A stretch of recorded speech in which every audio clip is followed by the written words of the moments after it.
There is a popular saying in leadership that if you think you're leading and there's nobody following you, you are only going on a walk.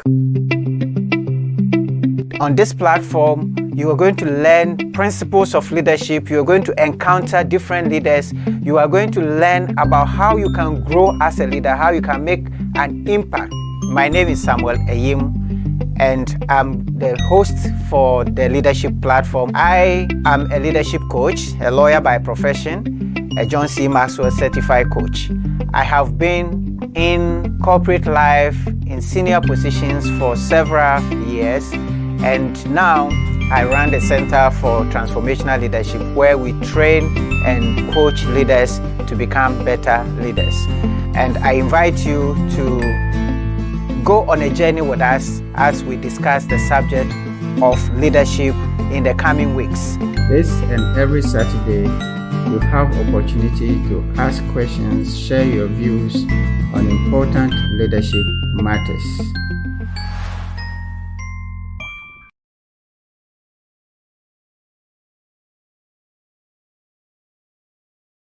We spend a lot of time developing our professions, but we don't spend time developing ourselves.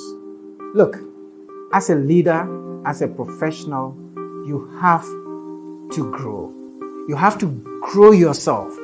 And to be able to grow yourself, you need to know yourself.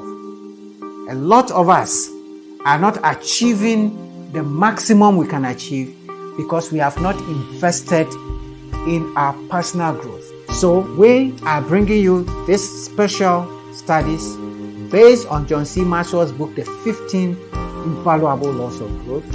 And we're going to just spend time with you and help you go through the principles that you need to be able to grow your person, to become a better person. Because if you become a better person, you become a better leader, you become a better father, you become a better professional. Do not miss this opportunity, as the masterclass is going to be very practical and discussional. It is going to be a limited number of people. So please register now to be part of the program.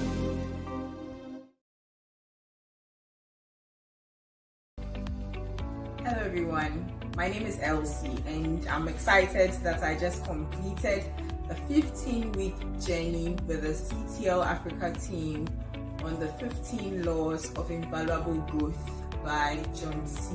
Maxwell. From the law of pain, I also learned that every problem introduces a person to himself. Honestly, till you face a problem, you wouldn't know the things that you actually have within you.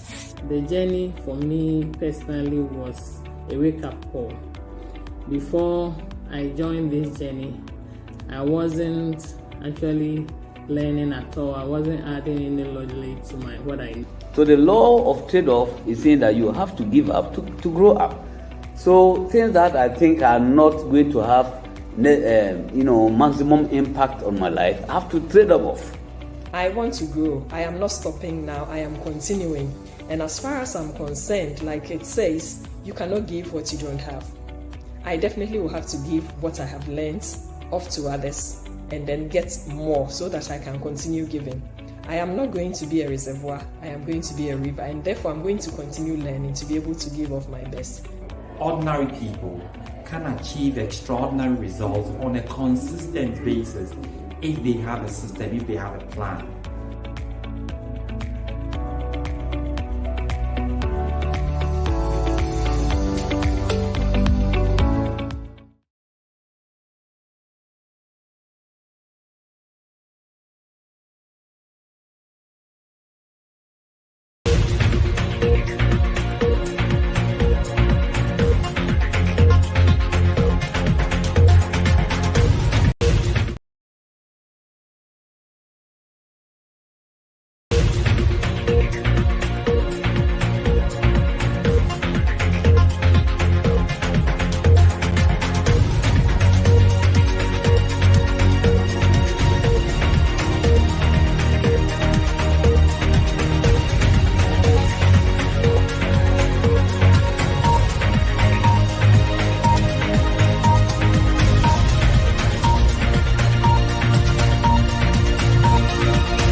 Hello. Good evening, everyone, and welcome to the Leadership Platform.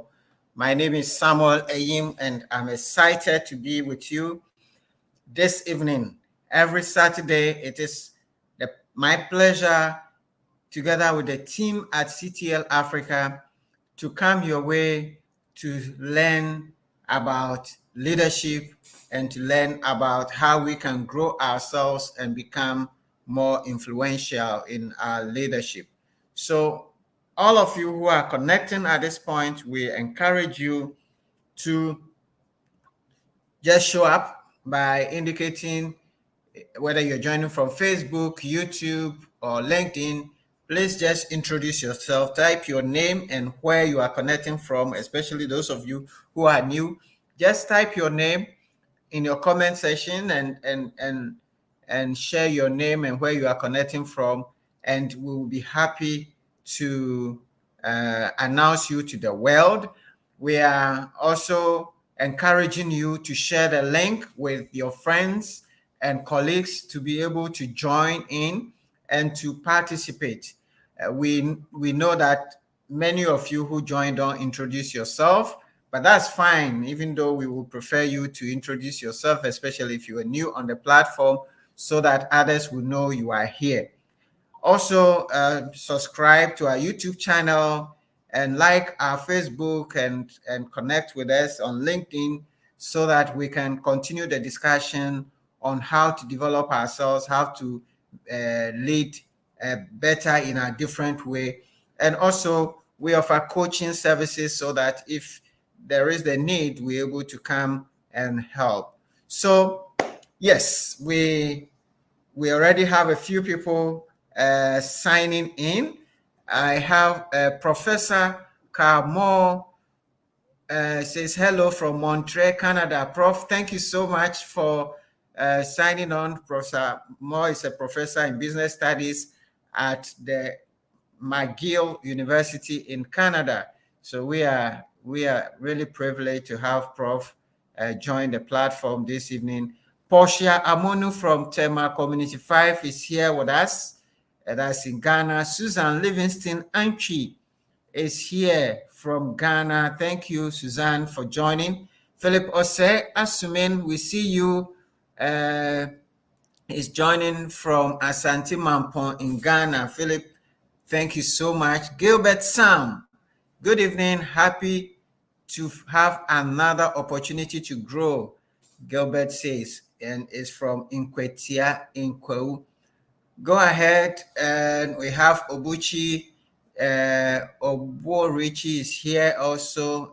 Great to be here. All right, so we have people already joining. So please go ahead and join whilst we kickstart today's discussion. Right. So this evening we have an important subject to discuss. We're going to discuss the subject of conflicts in the workplace. How do conflicts in the workplace arise? What are the nature of conflicts that you're going to face in the workplace?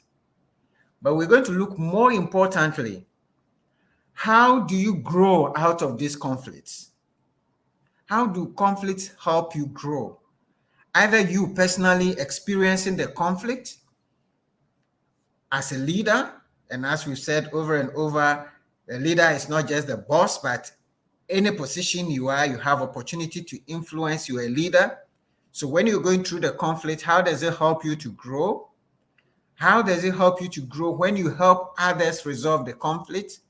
When you are the boss and you are managing all these conflicts in the workplace, how does this management and leadership help you to grow and become a better leader? So that is what we are discussing this evening, and we are excited that many of you are here, but we're also very excited because we have the right person to discuss, to lead us in these discussions. All right. So we have Senior my good friend Senior is here with us. He's going to lead us in the discussion. And please, Senior is going to give us a short presentation for about 30 minutes to 40 minutes. Then we would open up the floor for your intervention, your questions, your contributions. You will type them in from your platform, and we will share them and discuss them together with Senior leading the discussions. So we are here from this time to 8:30. Feel free and stay. Usually we learn a bit more during the discussions. So don't go off, don't sign off when Senior has finished his presentation. Come in, share your experience, share your ideas, share your learnings, and ask your questions. Please do us that favor.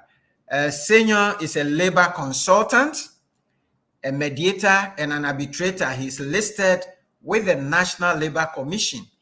He's a trained and non-executive director and a member of the Institute of Directors, Ghana. He has a total of 20 years work experience, 3 years in dispute resolution, the judicial service, and as deputy director of projects and the national ADR coordinator. 17 years as direct human resource management experience, nine of which was in consulting and 8 of which in executive HR management. He was an HR director with positions in banking and construction sector. So Senior has a range of experience. He's been an employee, he's been a manager, he's been an arbitrator, he's a director. So he's gone through all the ranks in the workplace. And as you know, this whole month we are discussing workplace leadership. So Senior has the right profile to share experiences with us. By way of academics, he studied mineral processing and metallurgical engineering from KNUST, and that's the Kwame Nkrumah University of Science and Technology. But he also read conflict, peace, and security studies at a master's level, and he holds a postgraduate qualification in business administration and international relations and diplomacy. He has written 2 books. One is Career Toolkit for Successful Job Hunting, and the other is 51 Rules for the Perfect Gentleman. I would like to read those books. Senior, you have to give us copies of those books. And all right, so at this moment, he's the country director of WBHO Ghana, and he will talk to us about WBH, the Human Resource Organization in Ghana. He's the country director, and he's a multinational civil and mining construction. He's a country director for the multinational civil and mining construction firm. All right, so he's a certified professional human resources person from the USA. All right, so, well, my mentor, John Maxwell, says, if you are good, you don't need a long introduction. And if you're not good, a long introduction will not help you.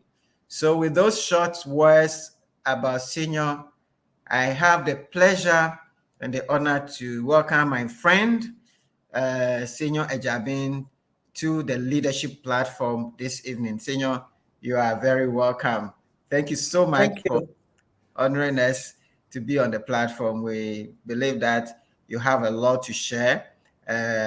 Before we came in, I was talking about how somebody wanted to commit suicide because of issues at the workplace, and this has become topical on the national airwaves discussions about especially men, how they are not able to handle some of these pressures, and women probably handle them differently from men. But here we are looking at it from a leadership perspective also. How does it help us to grow? So I leave the stage for you to take us away and share your thoughts, and we'll come back and drill down on some of the issues you bring up. Thank you so much. You're welcome. Thank you. Thank you very much for that long introduction, which you call short. I hope my delivery would be shorter than your introduction. Let me take this opportunity to thank the Institute for inviting me to share these, what I see as a very critical topic, especially for the times we are in. And let me also extend greetings from Ghana to all our participants and who are spread all across the world. Thank you so much, and thanks for joining. So I'm supposed to share on the topic leading and growing through conflicts in the workplace. And when I came into contact with the topic, it seemed like a very difficult topic on the surface. But if you've studied conflicts for a while and been in conflict resolution, you find that conflict actually has positives that we can draw from.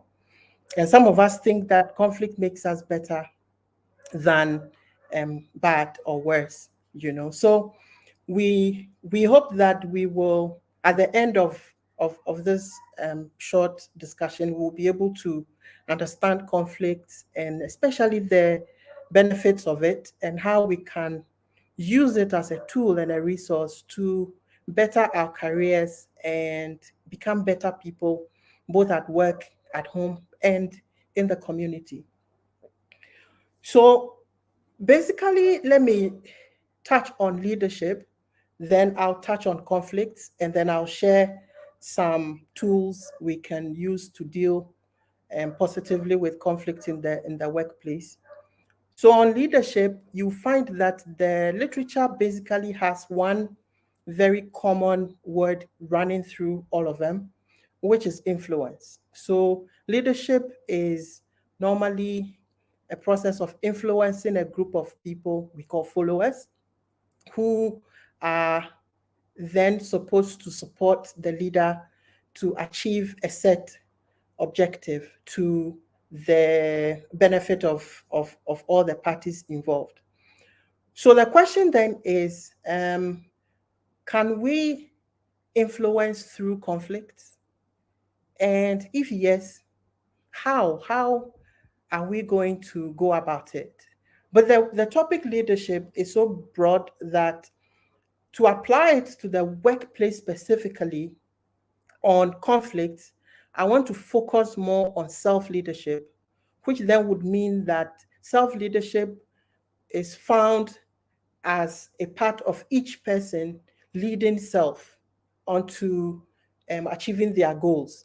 So the research will show that self-leadership is among one of the most powerful leadership tools, because you need to know how to lead self to even be a good follower and also a leader where the opportunity comes. And that leadership transcends across the classes of an organizational structure, being from the board to the management level to the supervisory level to the shop floor, where the basic activities of work are undertaken. So we'll look at leadership from the self-leadership point of view. Now, Miles Monroe, in his book Becoming a Leader, identified that there's a cost to leadership. So it means that leadership is not all rosy. And that cost, he talks about, one of them is criticism. And that criticism is then tested through maturity. So the self-leader is one that is self-aware, emotionally aware, and is mature to be able to understand the workings of their environment and the resources available that they can use to better themselves and to interact with others, to interact and communicate with their immediate environment and community. So in criticism, we are tested in how mature we are, how self-aware we are, and how better we can handle information targeted at us to make a positive impact on ourselves and also on our immediate environment. Again, in the literature, Brian Tracy, who wrote the book How the Best Leaders Lead, talks about the issue of the ability to solve problems in leadership as one of the key leadership principles or qualities that a good leader should have, the ability to solve problems. And basically, problems because conflicts, as we know, we'll come to those aspects soon, are difficult situations that have to be resolved. So we can basically see conflicts as problems as well. But here, Brian focuses on the issue of a person having to focus on the immediate issues around them, their immediate environment, have a flexibility of mind that would mean objectivity, for example, and also to apply and use or run on the systems available to be able to resolve the issues around them amicably. And this would be a very powerful tool for self-leadership, where in the midst of problems or any form of conflict, a person can remain focused.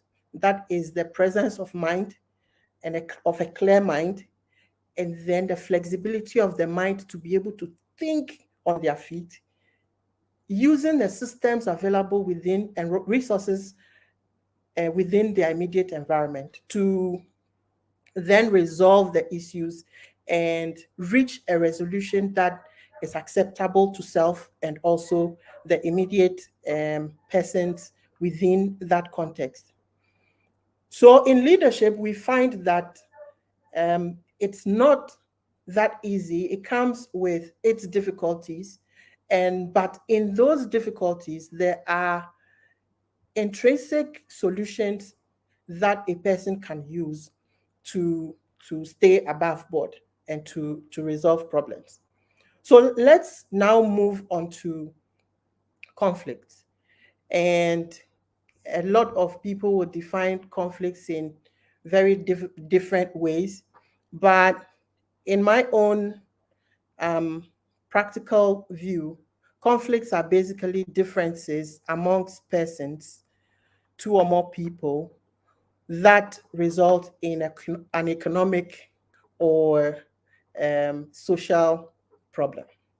So any disagreement among persons interacting with each other, that would often resolve in either an economic problem or a social problem. Either way, conflicts, when they occur, have to be dealt with and be resolved. Now, we find that conflicts exist because we are individual, unique individuals in ourselves. We have unique DNAs, we have unique traits. And even, for example, when you talk about fingerprints, no twins even don't have. I'm a twin. Myself and my twin sister would never have the same thumbprint, etc., etc. So you find that the conflicts would always exist amongst two or more people gathered in a place and constantly interacting because they are uniquely different from each other. And depending on how they interact with each other and the ground rules that apply to the relationships they keep, be it the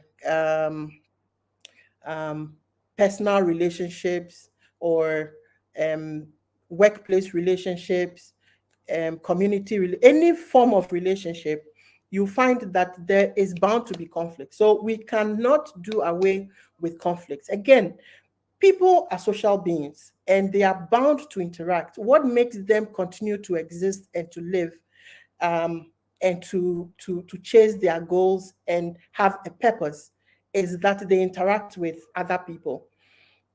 Humans are social beings, and so in isolation, science tells you that in isolation, a human being would never survive. So we are social beings, and so we live in communities. And so once we continue interacting, we will always have conflict.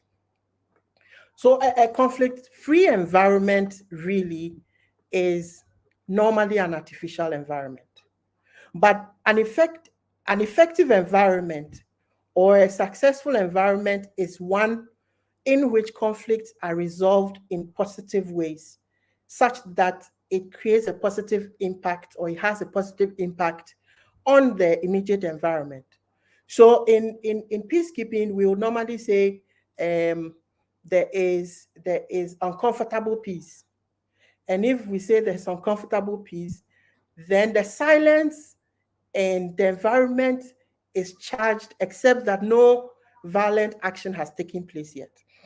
So an environment that is conflict-free is one which is artificial. And so anytime you have an environment, you are sure to have an environment with people interacting with each other. You are bound to have conflicts occurring. So what kind of conflicts will we find in the workplace? Quickly, we have rights conflicts, and then rights conflicts and interest conflicts. So the interest conflicts would normally be conflicts that occur because of a negotiation for specific things. So the interaction is about gaining something, and so it's an interest conflict. The rights conflicts normally will come in the form of complaints, which has to do with people's rights and privileges and opportunities, or whatever is due them legally, which has been breached. So when their rights are breached, when what is due them has not been paid, and they complain and they are antagonistic under those circumstances, then we have what we call rights conflicts. So these are the two broad kind of conflicts that you find in the workplace. Then in terms of structure, you find conflicts between colleagues, so interpersonal conflicts between colleagues. And I'm going through this because the tools for dealing with these conflicts would be different on each level. Okay, so interpersonal conflicts between colleagues, and then we have supervisory conflicts with supervisors, or so boss subordinate, supervisor subordinate conflict would also be found in the workplace. Then we have group conflicts, or what we call industrial conflicts, which normally is a conflict between a group of workers, maybe as a union or as an association, or just a group of workers numbered more than two, who come together to have, or to show some form of antagonism, complaint, and resulting in conflict, okay, or a show of a conflict situation, between a group of workers and management, and the managers of the organization or leaders of the organization. And sometimes we also have group conflicts that have to do with the group of workers against one individual who normally occupies a higher position. So we can call that person a leader. So it can be a supervisor, it can be the head of the business, like the CEO or the MD. And so this is how conflict normally would present itself in the workplace. One thing I want to talk about conflict is the issue of personalities versus conflict, and whether specific personality types would endear conflict in the workplace or in any environment or not. And in the Handbook of Dispute Resolution, which was edited and published by Harvard Law, it shows that yes, personality types actually tell on the prevalence of conflict. So it means that to be able to deal with conflict, it is also necessary to study and understand the personality types and the traits, social traits that other people exhibit around us. And where we are self-aware, it is possible to be able to deal with conflicts around us much, much better, because we know what to do, because we know where it's coming from and the personality traits that are throwing it, at us. So generally, this is the few things that we can briefly talk about conflict in the workplace that then necessitate that we handle it in a way that does not destroy our career and personal progression in the workplace, because we are discussing leading and growing through conflicts in the workplace. So we lead and we grow. And like I said, I am handling it from the point of self-leadership, but it will be applicable to all types of leadership at each level. But certainly we lead and we grow in the workplace, or are supposed to, and where we can maneuver the critical and complicated nature of conflict in the workplace and around us, we are able to grow, we are able to handle it positively and get positive outcomes. So to set the standard, let us now go through a few benefits of conflict, so that based on that, we can then go onto the tools that we can use to resolve conflicts in a way that makes it advantageous to us. When we think about conflict, we think that it is negative. I mean, think about it right now, and think about conflicts you've gone through, any disputes, any disagreement, very strong disagreements you've had with people in your work environment. Think about working with a difficult boss. Think about some of these experiences that we have and we continue to go through in the workplace. And when you hear workplace conflict, all that comes to mind is, this is just a difficult thing. And many people are confused and don't know how to go about it. But, well, I'm here to let you know that there are benefits to conflict. And depending on how we deal with it, we can come out of conflicts more positively, more stronger minded, more confident, and much, much, much more prepared to take on other challenges around us, and especially in the workplace. So benefits of conflict. First one is that it gives us new perspectives. The more we disagree with people, if we are able to exercise the maturity of listening, we will hear other things that under normal circumstances we didn't see from that perspective. And once we disagree with people and they come out with, call it positive arguments, you would hear things that under normal circumstances you wouldn't have thought about that way. And that helps us to appreciate the other party normally, often than not. It gives us new ideas. It gives us deeper insights into things. It teaches us about others. Now, when people are distressed, they disclose, unintentionally disclose, and it just flows out of them, desperately comes out of them. And they tell you things that under normal circumstances they will never tell you about themselves, or you will never discover about them.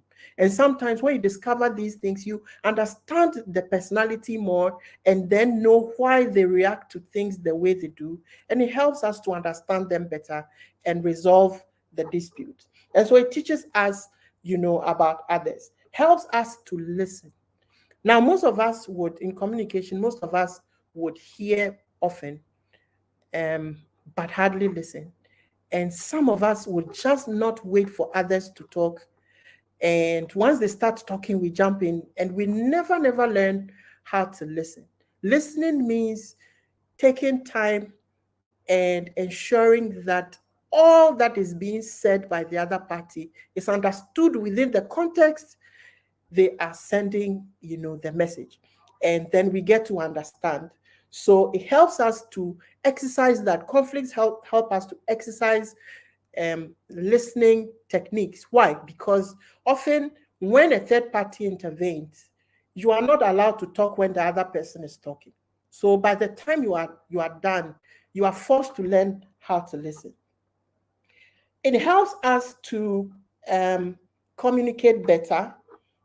It helps us build stronger relationships when we come out of it with good understanding and positive outcomes. We are able to build on these relationships, and we find that we are closer to the other party, and we understand them better than than before the conflict. It brings upon us some satisfaction, and that's a positive. It's a benefit. It brings upon us some satisfaction after resolution, that a problem that has eaten you away and stopped you from sleeping well for so many months all of a sudden goes away, and you can breathe in peace, and you can walk around without having that heaviness on your shoulder. And then it redefines commitment. So these things tell us that conflict may not necessarily be bad, depending on how we deal with it. So there's a tool by Dandana. I got into contact with this tool in 2004, and it's a very powerful tool in the workplace that is used for dealing with conflict, and it's an alternative dispute resolution tool, ADR tool. It's two things: self-mediation and managerial mediation. Self-mediation and managerial mediation. I'll go through them. Self-mediation is just like in leadership, leading self, but where two persons in disagreement come to an understanding to sit and talk about the issues in disagreement long enough to have it resolved. They agree, and said often when people are in dispute, in conflict, they don't want to even see each other, let alone talk about each other. But the tool of resolving disputes in the workplace, of self-mediation, helps parties structurally to sit and talk about the issue long enough, at least 90 minutes, to be able to resolve it. And managerial mediation basically is a supervisor or manager intervention. It's a third party intervention in a dispute, especially when a self-trial or a self-mediation fails. So what are some of what are the steps that is involved in this self or managerial mediation? The first one is to identify and confirm that there's a conflict and what actually is in conflict. One of the things that you will find is that people sometimes disagree to the point where they cannot tell exactly what they are fighting about.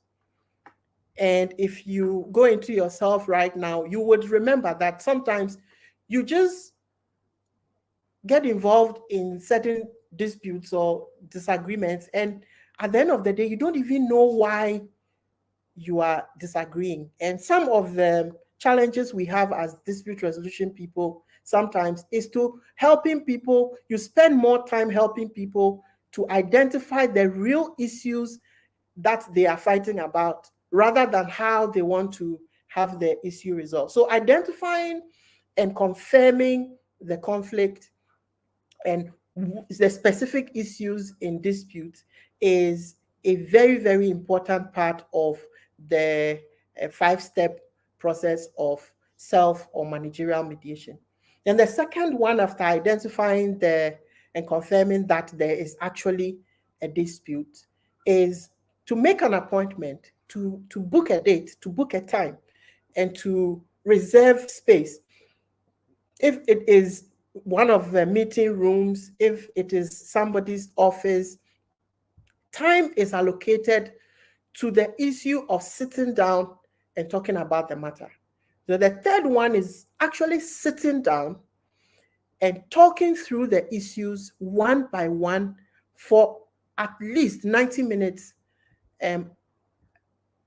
around which time it is believed by research, this has been done by research, that 90 minutes of talking about specific issues would often lead to, or with a conviction and commitment to having it resolved, would normally lead to a positive resolution. So once we have sat and talked through the issues, we try to make a deal. For each of the issues in dispute, we try to get a closure, make a deal, decide how it is resolved, and finally, the fifth step, to agree on how to implement the resolutions, the agreements that have been reached. If it is specific actions that each have to take, if it are things that people have to stop, one of the parties have to stop, or both have to stop, etc., etc. Timelines are also agreed. And so these steps will normally help, for self-mediation or managerial mediation. And like I said, in self-mediation is the two persons in dispute who would tell each other that I find that we are having difficulties in these areas of our work. Can we sit down and talk about them? And then there is the commitment for them to sit down. These processes are actually supposed to be structural. They are supposed to be part of workplace policy, which employees are trained on how to go through it so that when it happens, it is resolved. Often, the bigger conflicts that blow up an organization start at the shop floor where it's not managed well. So conflict resolution systems in the workplace will help for the two parties in disagreement, employees, colleagues. It will help them to be able to sit and talk about their dispute using the 5-step structure, and then they have it resolved. The other one, which is the managerial mediation, would help supervisors be able to properly deal with disagreement within their teams. So all the supervisors, managers would normally go through a conflict management program, which will help them and teach them how to deal with, these third-party interventions, hearing the parties in dispute and using the dispute resolution tools to help them to resolve their own disputes, help them to come to a deal, write those deals down, and agree on implementation, steps and timelines for which they can do these things. So that is one of the major things that I felt I should share with you regarding how to deal with conflicts in the workplace. And beyond that, then we can then apply it to our careers and actually see how it is that conflict would destroy some of our careers. I have a story where it was shared with me. A man at work was so much infuriated with his boss because he was constantly having issues with the boss. So call it a bad boss situation. And what happened was that he was so much in a hurry to leave. And within the week within which he tendered in his resignation, by end of that week, the boss had been transferred away from the department and away from that region. So if he had exercised a little bit of patience, then he would have been rid of the boss. And so that brings me to the issue of dealing with a bad boss in the workplace, because it's a conflict situation where we have, bosses. If you have been long in your career, you find that you meet some bosses. Some of them are good, some of them are terrible, some of them are just okay, but some of them are just too difficult to stand, that sometimes going to work becomes a mental and psychological struggle. Okay, so how do you normally deal with a boss in the workplace? So Jack Welch, in his book Winning, gives us a kind of scenario and a few tips or indications as to how we can deal with a difficult boss. It's a difficult situation, and it's a conflict situation. First one is that do not be the victim. Do not be the victim. Now, that may seem quite difficult because where people are constantly hitting at you and finding faults and setting traps for you. I mean, I've had bosses who actually have even, yeah, let me share this. I've had bosses who have actually tested me and tried to trap me with women. Okay, so they send a few women your way. They are nice to you. They so that they can get you with something that they can, like sexual harassment or sexual misconduct or something like that, that they can use to terminate your employment or get rid of you. Some bosses are that cynical. So yes, Jack Welch says, do not be a victim. Why? Know your worth in the workplace and know the contribution you make. And it's all about self. If you are sure that you contribute and you are following instructions and doing your job, focusing and being mentally liberated, to do what you have been employed to do, then you will never be the victim. Another way of avoiding being a victim is to not overly think the situation and see it as a deliberate action that is coming to you, but rather powering your mind to see it as a challenge that you have to overcome. Because in life, all around us, there are always challenges that we have to do. But don't be a victim. Don't feel like a victim. Don't lose the mental war. Some bosses can constantly hit at you verbally, and I'm talking about verbal abuse, to the point where you beginning to doubt your own sanity and your own capacity and your own intellect and so on and so forth. And so that is a mental battle that you cannot fail, because for you to be able to overcome conflicts in the workplace in a positive way that propels your career, that makes you a better person and gives you better outcomes in the workplace, you need to win this mental battle. Then you have to work on yourself. And this is where personality traits come in. If you understand your boss and you understand who he is and how he wants his things, you work on yourself to try and remain compliant as much as possible within the context of the rules and regulation of the organization, the conditions of service, your job descriptions, and within your set targets of performance. So you work on yourself to become a better employee, to continue doing the right things in the workplace, working hard and being true to the organization and being true to your contract of employment. So you work on yourself. Now, bad bosses actually do not, or are normally not toxic towards people they like and people they respect.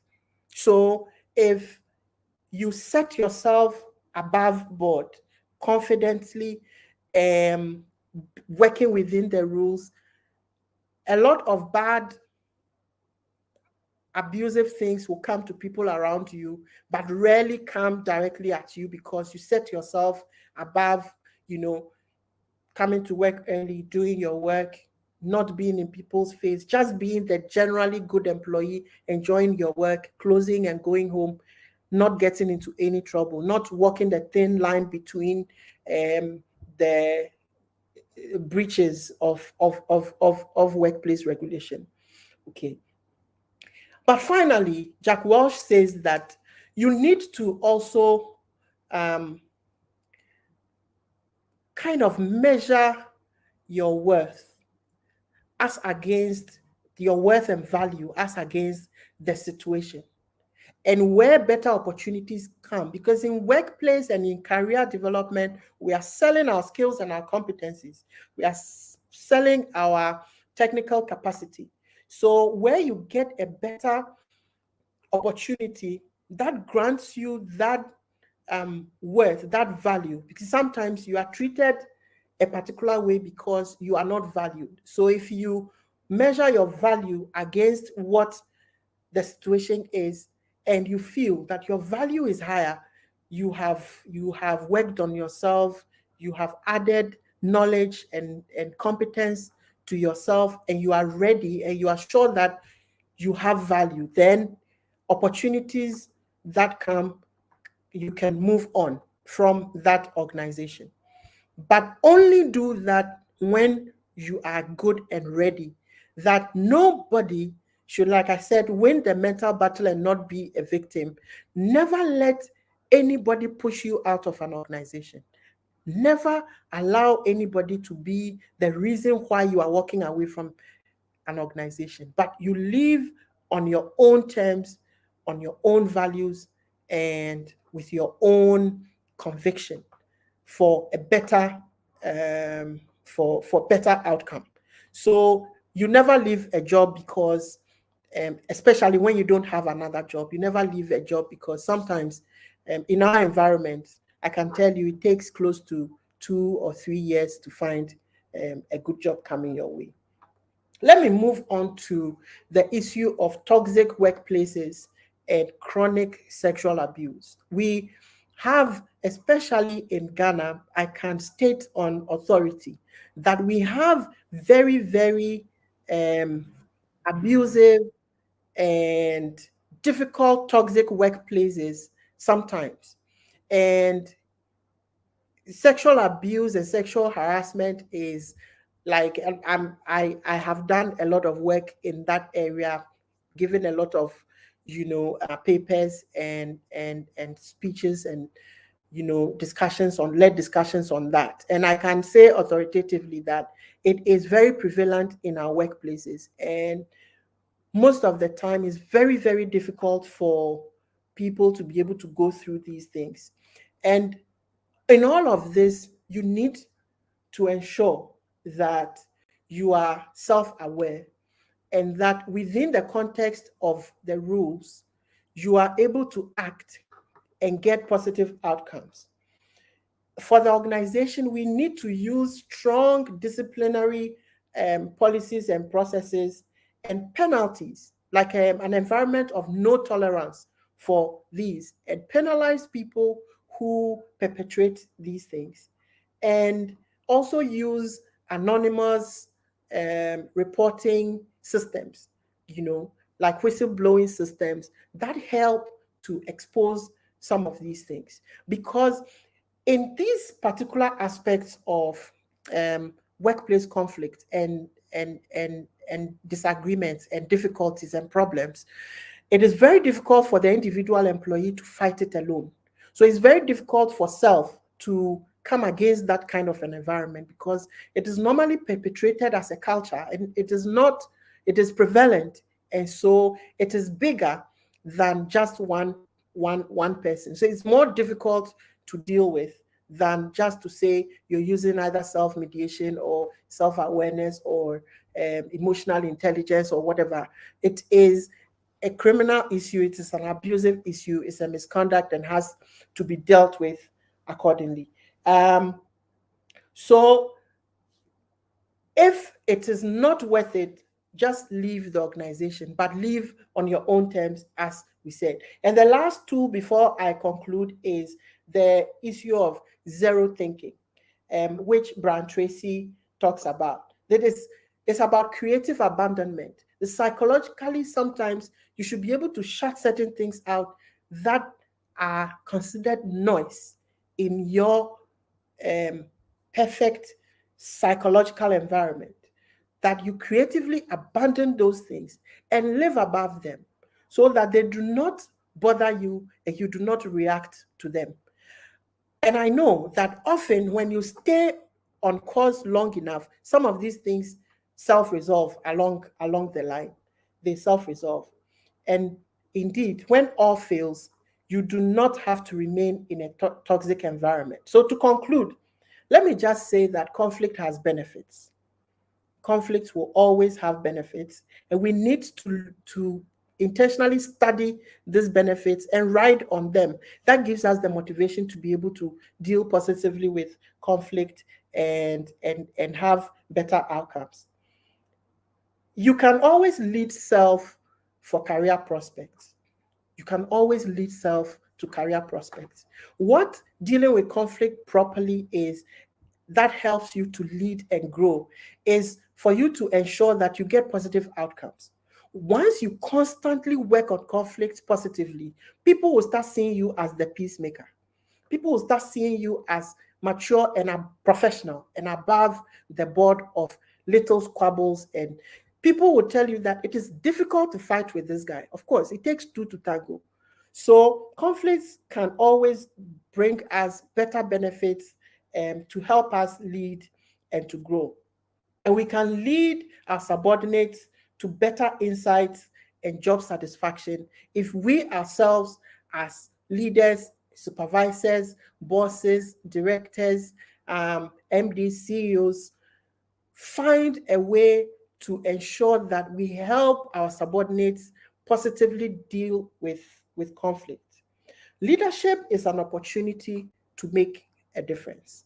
And leadership will always create bigger and better opportunities for us. And where we understand the powerful tool of leadership, whether self-leadership or any other form of leadership, servant leadership, transactional leadership, it is possible that we'll get better outcomes and grow in our careers, grow in our environments, and have better personalities and professionally to impact ourselves and society.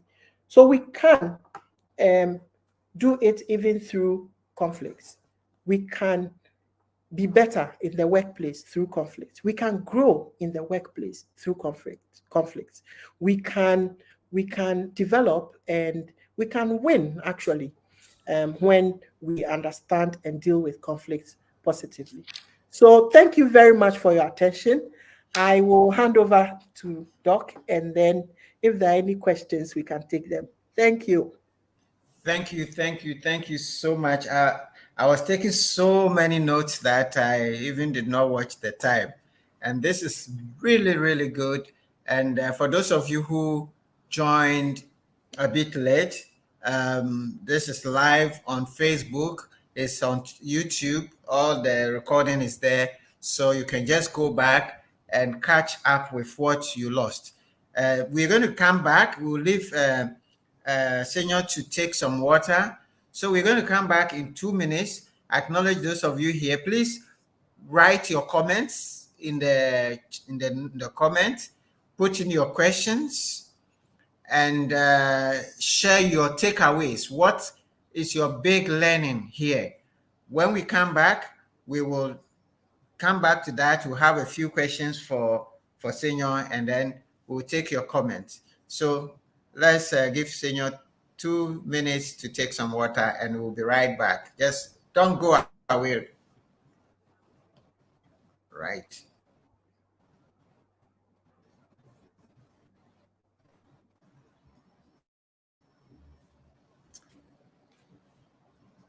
All right. So if Kofi is there, Kofi, let's share the. We are running a number of programs which we encourage you to participate in. One of them is the Growth Journey program, which is running. We've run the 6 groups. We are currently running the 6th group. We started 2 weeks ago, but there are more people, so we are running another group. The 7th one is coming up. There are a few more places. So if you are interested in joining the growth journey, please do. We also run in the leadership mindset from May. This is a program that we are designed to help you understand the fundamentals of leadership and to have the right perspective on leadership. So we encourage you to be informed. Check our Facebook and our website for the details. All right. Okay. Now let me see who is here. Who is here with us and what comments are coming in.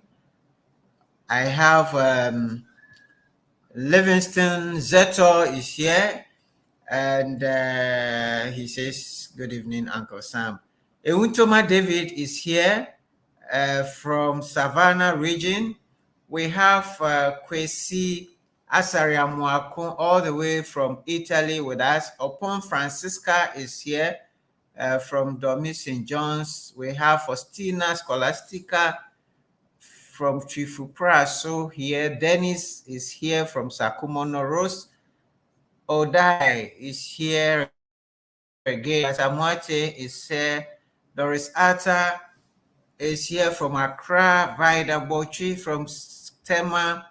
Regina is here. He says, please, how can I get to go through a conflict resolution program? So we, Senior, this is the first question. I want you to note that. How do I go through conflict resolution program? That is from Regina Ohui Kwe. Douglas, how do you define a bad and good boss? So that's question number 2 for you, Senior. If you note it, we'll come back to you. How do you define a bad and a good boss?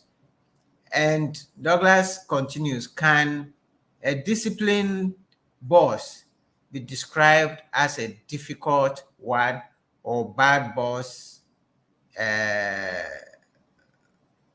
Okay, so can a disciplined boss be described as a difficult or bad boss? So sometimes when the boss is disciplined, he's a bad one. Okay, so how do you differentiate between the disciplined boss and a bad boss? Okay, so that's what he's trying to find. How do you resolve supervisory conflict when the other party is reserved?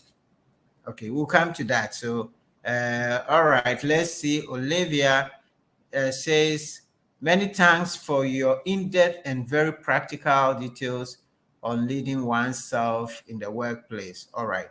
So, those are the comments so far. So we'll come back and Senior will deal with them.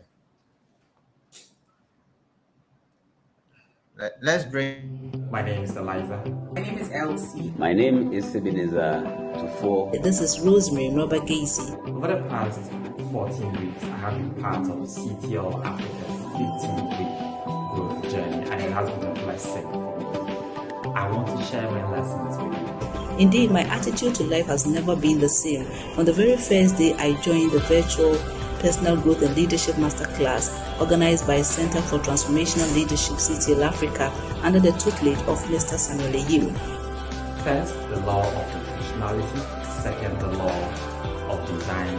And third, the law of the rubber band, the law of expansion. The law of intentionality, the law of awareness. Then we have the law of the mirror. Looking at how intense these laws are and how much impact they're supposed to make to our life. My value obviously is not the same. The program indeed satisfies my quest for knowledge. So I encourage you to be part of this journey and also become an encouragement to others. I will recommend the CTL Africa to everyone who hears about us. It has been a blessing to me, and I will encourage you to be part of CTL Africa's 15-week growth journey. So we thank Mr. Eyim, we thank CTL, and thank you for listening to us. God bless you as you make a move today. I've been blessed, and so you'll be blessed. Thank you.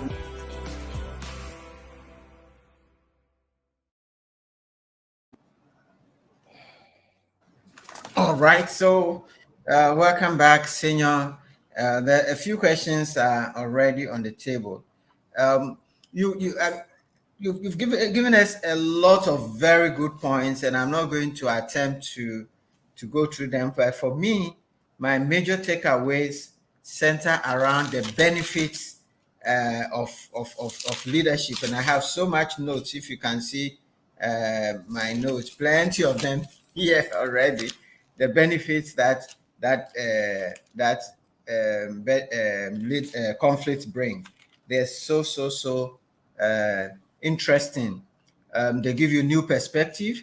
They teach us about others. They help us to listen, and for me, that's very important. I picked that because it's true. When you're fighting, you don't want to hear, you don't want to see the person.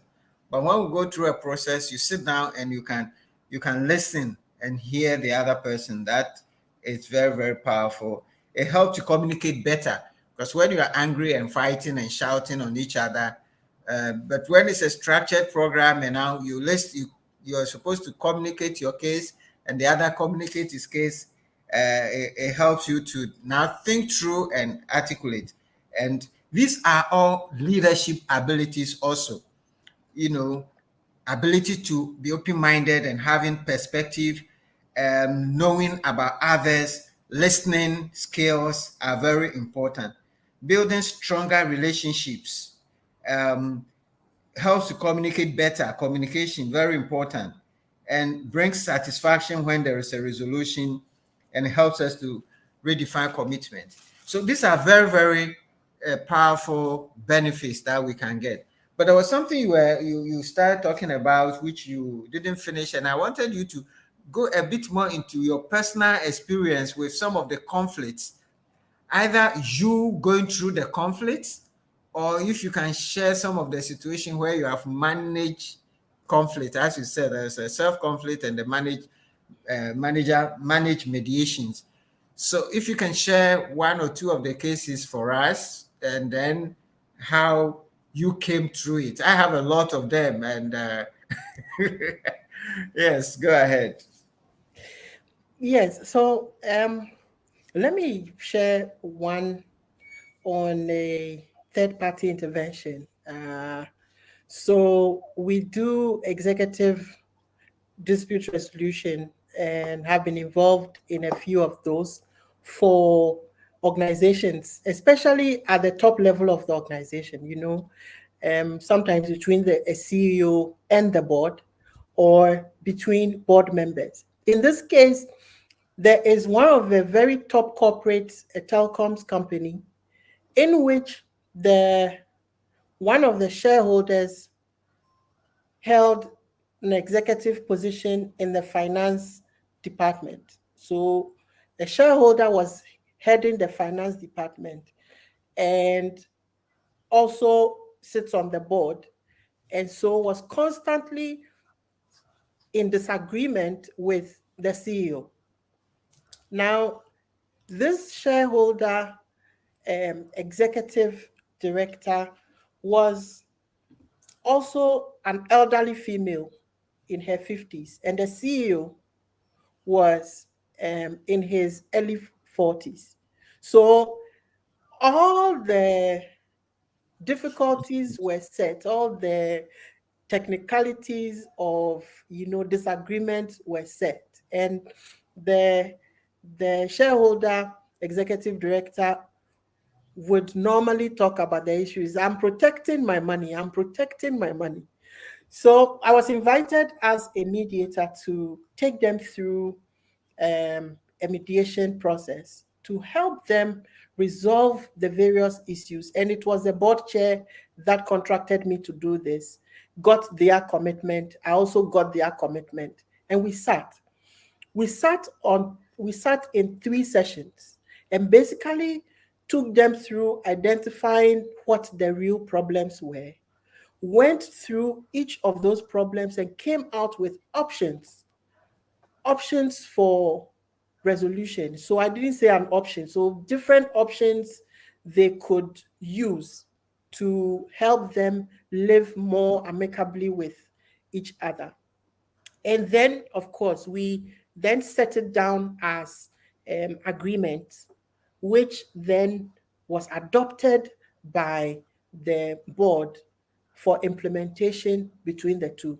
And we also got their commitment to actually implement it. Now, when two elephants are fighting, then you know that the grass suffers. So in this situation, you find that the impact was not only on them personally, it was on their teams. And we ended up realizing that even their teams became on loggerheads with each other. So the CEO's office against the finance department and a lot of things like that. So that's one of the key experiences I can share. How did it resolve? Finally, after you went through the issues, was this resolved Oh ever? yes, it was resolved, and I think um, upon following up a year later, I was told, and talking to them, I realized that they became close.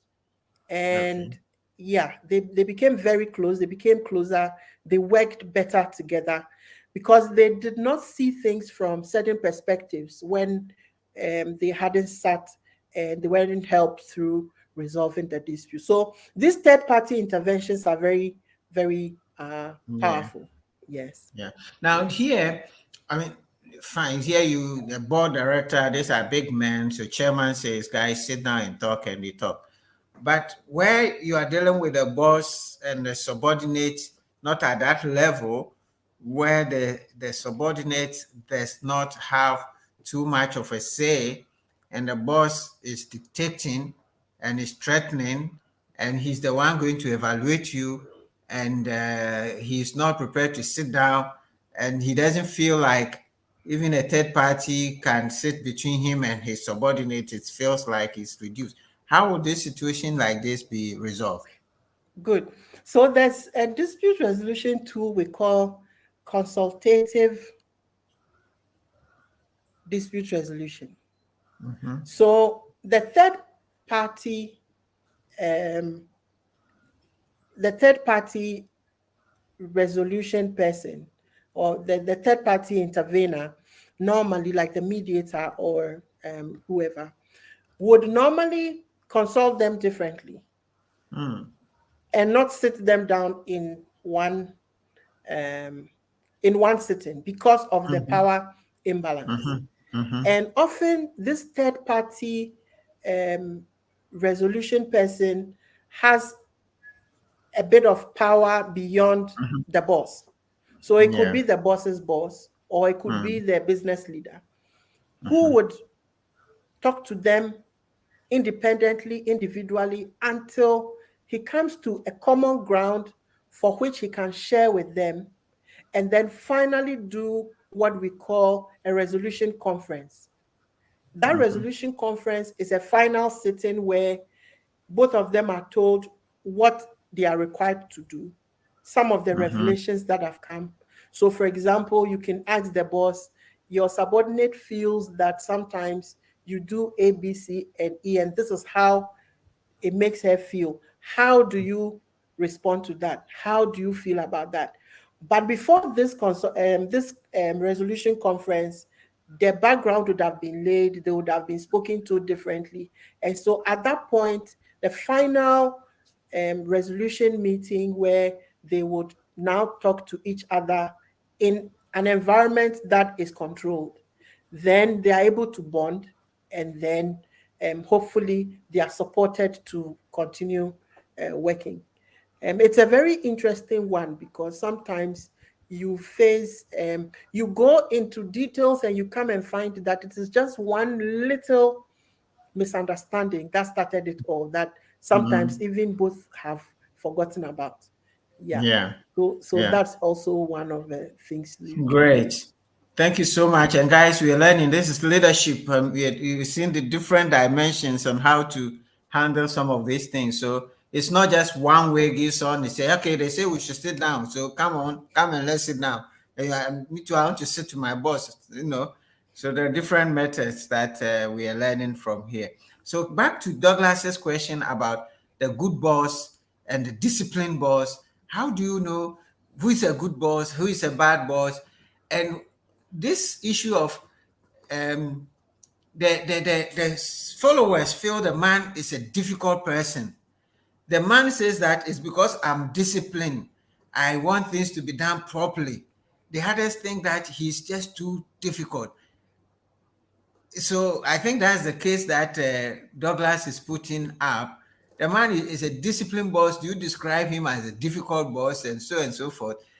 So please throw some light on this, because where we sit gives us different perspectives. The other person, how to see different perspective from the other person's shoes. Yeah. So, let me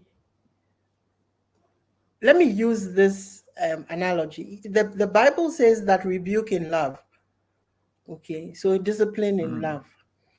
The disciplined boss is the boss who applies the rules. And that is just what a disciplined boss is. But a difficult boss is the one that applies the rules in ways that create discomfort, confusion, disorientation, and just general difficulties for the subordinate. So in both cases, they are both applying the rules. The disciplined boss will apply the rule. The difficult boss will apply the rule in a way that hurts. So let's also look at something we call in a workplace hard rules and soft rules. So the hard rules are the written rules, which are in black and white, the letter of the rules and regulations. Then we have the soft rules, which are the gray areas and the application of the letter of the rules that we are talking about. Now, that application and how it is applied tells a lot about who the boss is. So for a disciplined boss, for example, he will explain to you why they are taking that action, and will explain to you that having taken that action, if there are any other things that I can do to assist you so we do not fall victim to, or we do not fall susceptible to the rule again, this to come back to this situation, I'm willing to help you to cross that bridge. But the difficult boss will apply the rule in a way, which is the hard rule, in a Putting way, pepper and leave into you your eyes. exactly, and leave you to struggle on your own.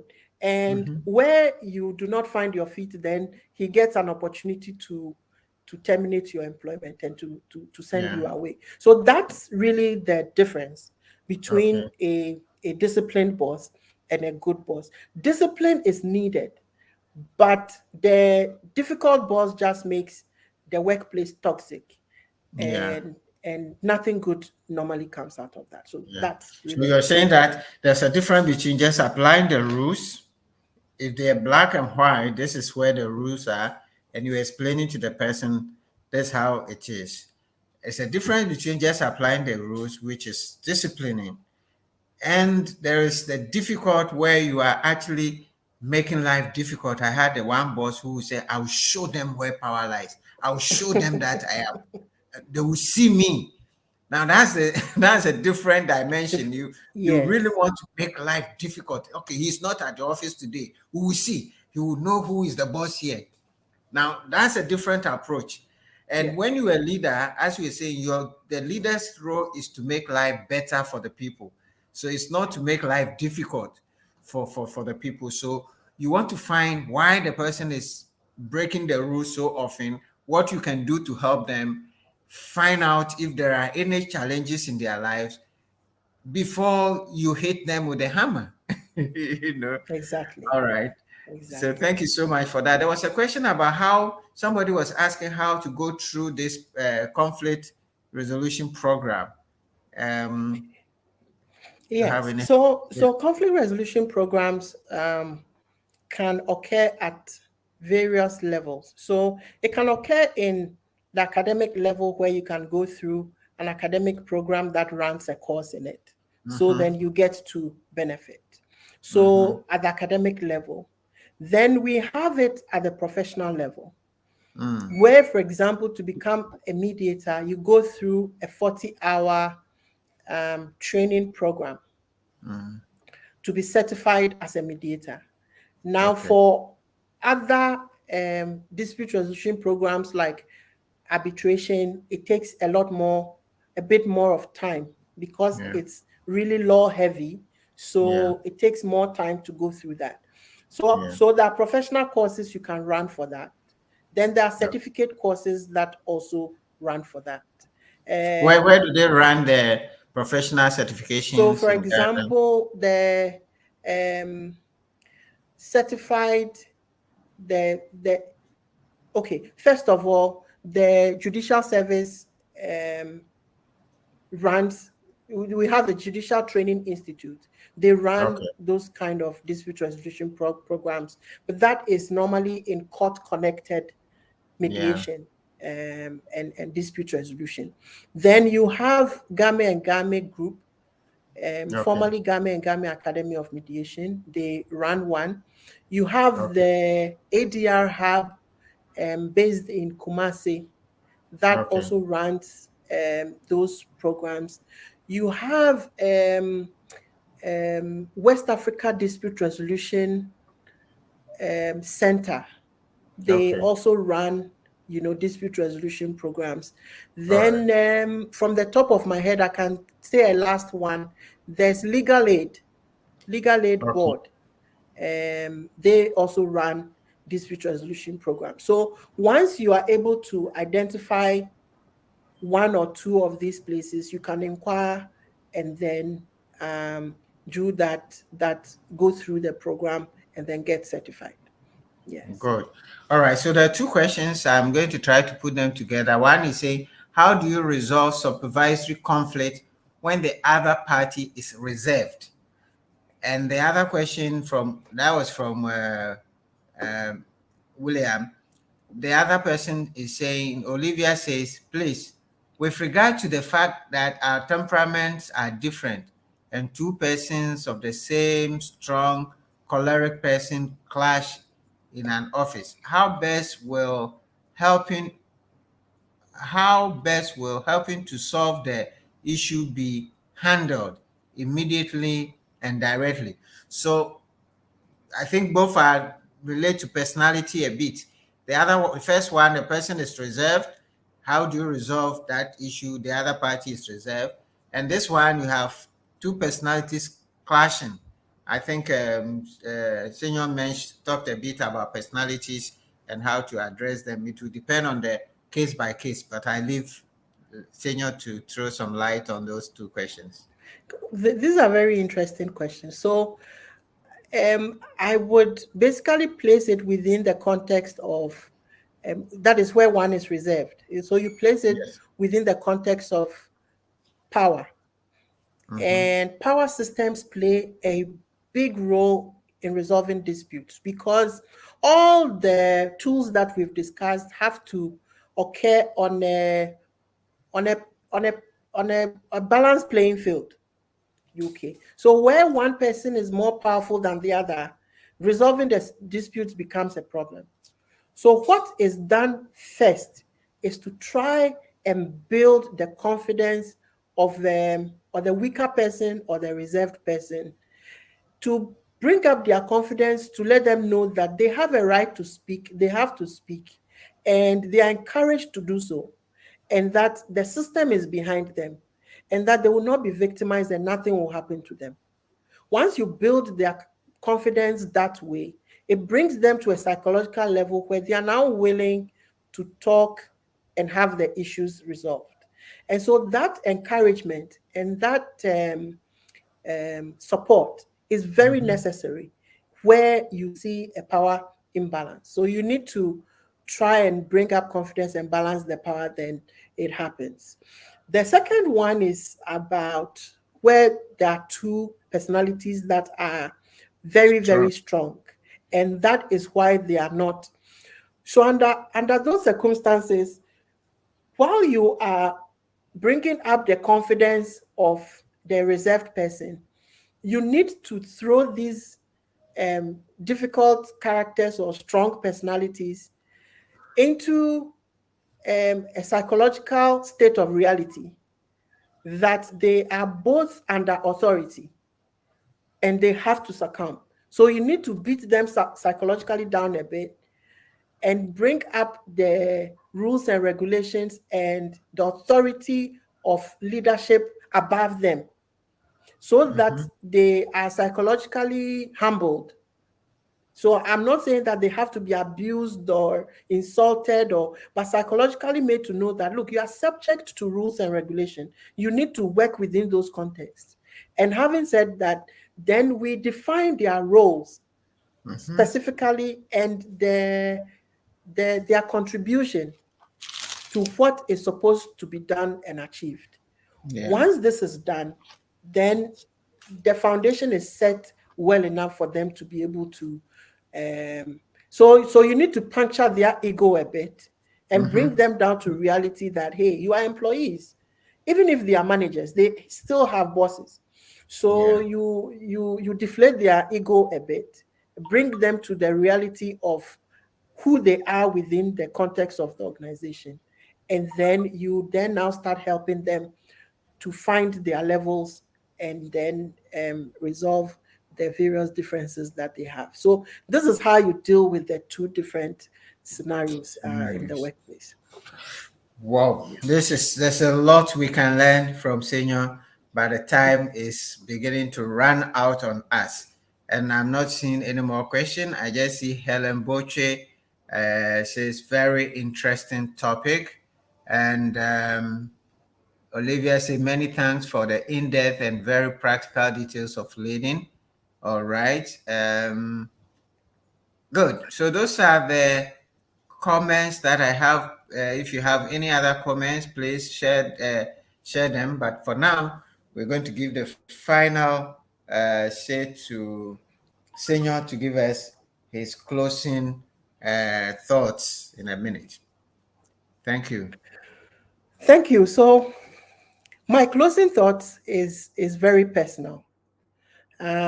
I became a mediator and arbitrator at the age of 26. And so 2 years after finishing school, I started doing mediation. And my cohorts, my colleagues, mediators and arbitrators, the least of them were in their 50s. So what I'm saying is that understanding conflicts and being self-aware that you will have these challenges and be ready to use certain learned tools or certain learned tools to deal with them would normally make people see you as extremely mature and ready for the next level. So immediately it pushes your leadership, your leadership visibility. So you become immediately visible, okay, within your group of cohorts and your colleagues, and very possibly easily more promoted and more pushed up rather than everyone else. So this topic and its application to growing is as evident in my life and my career as you can imagine. So I'm not talking about textbook things that really, are just people's thoughts that are stuck in the pages of a book, but I've lived it. And that is why I am where I am today. And so that is just what I want to leave with our listeners, that these are real and powerful. And when we understand them and we use them, we will make a difference within our workplaces, our careers, as well as our communities. Thank you very much. Thank you so much. These are very practical lessons. If you use them, they will help you. There's so many benefits to conflict. So at least if we did not take anything at all, Please do not think that conflicts are just negative. I remember one of my pastors one day says that, sometimes when you're too comfortable, when all things are going, the prayer you should pray is, God, give me problems, give me problems. So maybe from today, some of us should start praying that God should give us some conflicts, so that through these conflicts, we will be able to learn, grow, sharpen our leadership tools, and become better leaders. So thank you so much. May God bless you, Senior. And for all of you who join us, we appreciate you. We don't take your time for granted. We know that this Saturday is Salah time. People are holidaying, and you could have been anywhere else, but you're here learning leadership, and we appreciate your time. Have a good night. And tomorrow, Sunday, let's find some space for church and go and recognize God who has given us life. Have a good night. God bless you all. Navigating through life without a coach or a guide can be very deceiving, making you come to think that you have achieved the highest or the best you can ever, or you have made the best of decisions. But until you become very intentional and take a good stock of your life, you would not realize that it's a mistake. Pain helps you to come out of your comfort zone. The law of intentionality and the fact that learning is a lifelong journey if you want to be significant. Emphasis on significance. Previously, I used to be very unintentional about the things I do when it comes to my family, my work, my Christian life, and basically everything that I do. In the pursuit of that growth, there are gaps. There are gaps that we need to conquer. These gaps include the knowledge, perfection, mistake, inspirational, timing, and assumption gap. And I will encourage you to be part of CTL Africa's 15-week growth journey. I encourage you all out there who need to live their life to be part of CTL Africa's growth journey. Please take advantage of this program, and your life will never be the same. Thank you very much, CTL Africa, and continue to impact the world. God bless.